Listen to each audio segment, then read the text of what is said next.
Hey, what's going on YouTube? This is Sever7, and today we are going to do a follow-up review of the Drachenader Y-Wolf. That's the letter Y-Wolf. Now, inspired by the Ozark Grail, I took to Amazon and went after some budget knives to see if there was something that could fill the void. It's proven to be incredibly difficult because most knives at that price point are either clones or things that I wouldn't trust even a responsible adult to handle and not hurt themselves. So, wading through the waves of those knives, I came across a couple. And the one that I've spent the most time with is this guy, the Y-Wolf Drachenader. So we went over, some of the basics in the overview, but just to run through it, we've got G10, D2, steel stamped pocket clip, and it is a shallow carry because you've got every bit of, from my finger up, sticking out of your pocket. A very handsome clip point blade, not clip point, Bowie blade, and still very handsome though. And all of this was coming in right around, at the time it was on sale for, I want to say about 23 bucks. All right, which is not too shabby. It also came with this little pouch you can affix to your belt. It's solid, not flimsy. This chonker fits in there. It's got good retention. Honestly though, I wish they would have left out the pouch and just put all of the budget towards the knife. Now, before we jump into it, I do want to say I appreciate everyone that's been liking, commenting, and subscribing. That means the world to me. I've said in my videos before that I read all my comments and respond to them. And a gentleman brought it to my attention that I, in fact, was not doing that. I was relying on YouTube to notify me whenever I got comments, and it wasn't notifying me. So I went through the other day and cleared all my comments, responded, read, and everything. So if I don't respond to your comment, just be patient with me. It just means I haven't seen it yet, but I will continue to do that. Also, big shout out to the person that said my disgusting and shattered fingernails were costing me thousands of subscribers. I'm joking. They didn't say that. But they did say, hey, video is great, but your fingernails. Yeah, it's my, and I agree, but it's my middle flipping finger, my reverse flick rather, and then my, thumb deployment. So just goes to show you how much I handled knives. I've completely destroyed my fingernails. Anyway, let's talk about this guy. So a few things to note. This is a fat boy, okay? And I cannot overstate that. This is a chunkerton. We're gonna put it up next to the this Kubi here and the Kubi Verahero. And if you look, the Y-Wolf is like, if the Verahero is like fit, this guy's morbidly obese.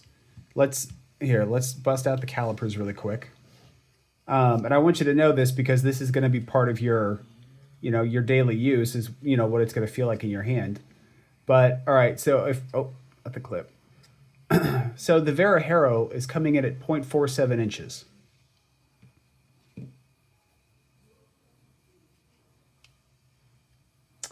And the Y-Wolf is coming in at 0.69 inches. So that is like right around a 30% increase in thickness. That's massive. Now, typically, that's not something I would care for on a knife, something massively thick. However, because the G10, not only is it thick, but it's also been rounded, I couldn't find a hot spot on this if you paid me to. Even white knuckling it. The clip isn't a hot spot. None of the handles a hot spot. There's no sharp corners. There's no nothing. Like this is 100% all day long. Drive it like you stole it. nothing harsh about using this knife. I don't think I've ever held a more comfortable knife. And it's not because they went around and did a bunch of like chamfering. I mean, yeah, they've got some of the edges knocked down and they've got some, they did like bare minimum as far as like contouring and chamfering. But just because of the way it's shaped and how big it is, nothing but ergos. Like, this knife is so comfortable. The other thing is, it is shallow carry, but this went in and out of the pocket pretty easy. It's got good retention, slide in, slide out. I didn't have any problems with it at all. Action is surprisingly good. Very snappy, comes out with authority. Good acoustics on the way out.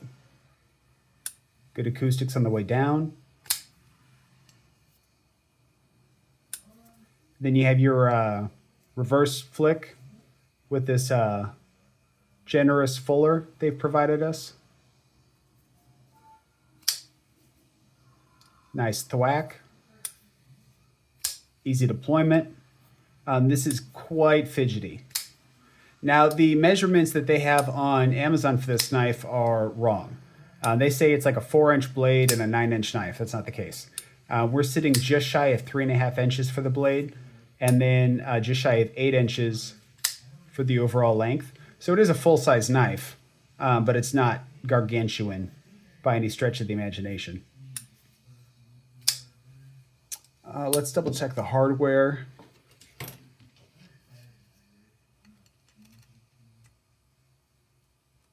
So we've got T8, and T6s. So we have a T8 for the pivot, expected, and then we have T6 for everything else. Hardware's not too bad. We've got 2 screws down here, a little bit of lanyard hole. This is unnecessary. We don't need this. Nobody needs this. Fill that in. Make it go away.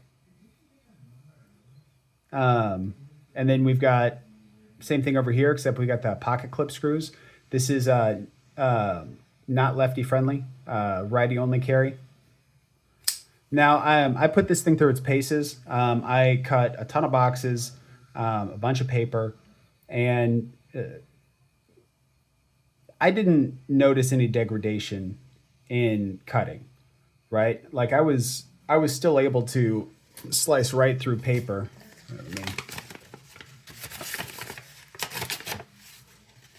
Without really having any issue. Now this is like super thick paper,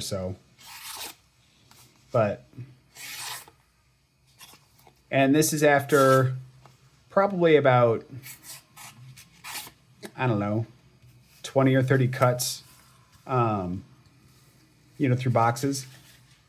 So, D2 is predictable. It's something that, most of us have handled before. It's pretty balanced.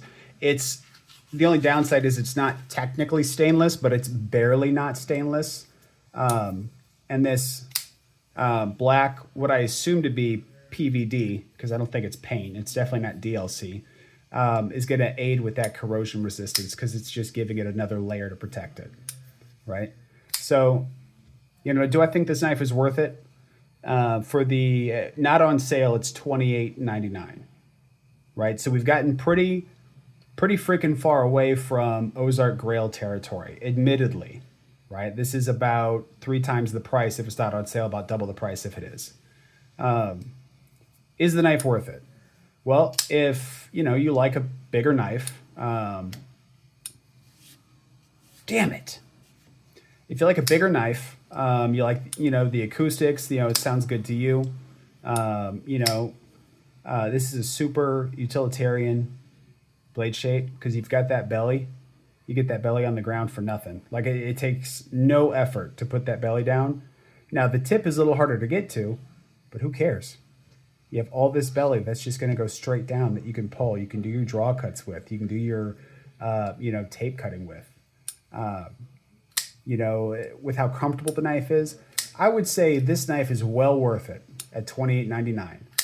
There's a lot of factors at play here, but based on the ergonomics alone, if it had, kind of crummy action and, mediocre acoustics, but it was just $28.99, as comfortable as it is, I would say all day.